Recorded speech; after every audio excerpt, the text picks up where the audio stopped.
പാലയിലേക്ക് പോകുമ്പോൾ പാലാ നഗരസഭയിൽ ദിയ ബിനു പുളിക്കക്കണ്ടമാണ് നഗരസഭ ചെയർപേഴ്സണായി ചുമതലയേറ്റത്. 21-കാരിയാണ് ദിയ, ജെൻസിയാണ്. 14 വോട്ടുകൾ നേടിയാണ് ജയിച്ചത്. LDFന് അവിടെ 12 വോട്ടുകളാണ് ലഭിച്ചത്. LDFന് 12 കൗൺസിലർമാരാണ് ഉള്ളത്. രാജ്യത്തെ ഏറ്റവും പ്രായം കുറഞ്ഞ മുനിസിപ്പൽ ചെയർപേഴ്സൺ എന്ന നേട്ടവും കൂടിയാണ് ദിയ സ്വന്തമാക്കിയത്. Francis George MP, MLA Mani C Kappan തുടങ്ങിയ പ്രമുഖ UDF നേതാക്കൾ സത്യപ്രതിജ്ഞാ ചടങ്ങിനെത്തി.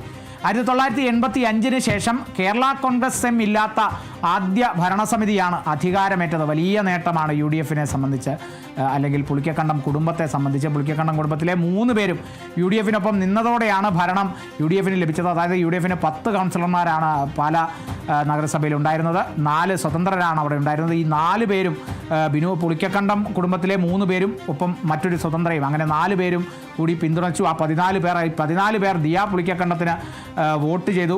ദിയ പുളിക്കക്കണ്ടത്തെ പിന്തുണച്ചു. അതോടെ ദിയ പുളിക്കക്കണ്ടം ചരിത്രത്തിലെ ഏറ്റവും പ്രായം കുറഞ്ഞ, രാജ്യത്തെ ഏറ്റവും പ്രായം കുറഞ്ഞ നഗരസഭാ ചെയർപേഴ്സൺ എന്നുള്ള സ്ഥാനത്തേക്ക് എത്തിയിരിക്കുകയാണ്. പാലാ നഗരസഭയെ മികച്ച നഗരസഭയാക്കി മാറ്റുമെന്നും ദിയ ബിനു പുളിക്കക്കണ്ടം പ്രതികരിച്ചിട്ടുണ്ട്. നാടിൻ്റെ നന്മയ്ക്കായി പ്രതിപക്ഷം കൂടെ നിൽക്കുമെന്നാണ് പ്രതീക്ഷിക്കുന്നതെന്നും ചെയർപേഴ്സൺ കൂട്ടിച്ചേർത്തു. ദിയയുടെ വാക്കുകൾ കേൾക്കാം.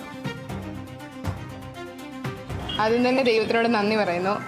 ഒത്തിരി സന്തോഷം തോന്നുന്നു. ഇതൊരു വലിയ ചുമതലയാണെന്ന് ഞാൻ മനസ്സിലാക്കുന്നു.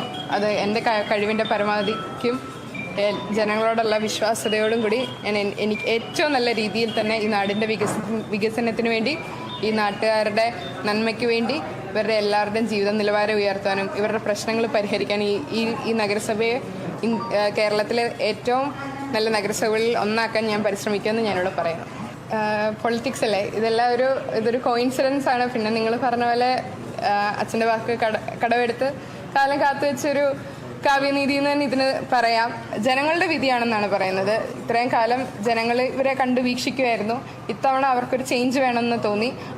അതനുസരിച്ച് ആക്ട് ചെയ്തു. അപ്പോൾ ആ മാറ്റം കണ്ടു. അതിപ്പോൾ എന്നിലൂടെ, അതൊരു നിയോഗം പോലെ എന്നിലൂടെയാണ് അത് നിറവേറ്റിയെന്ന് മാത്രം.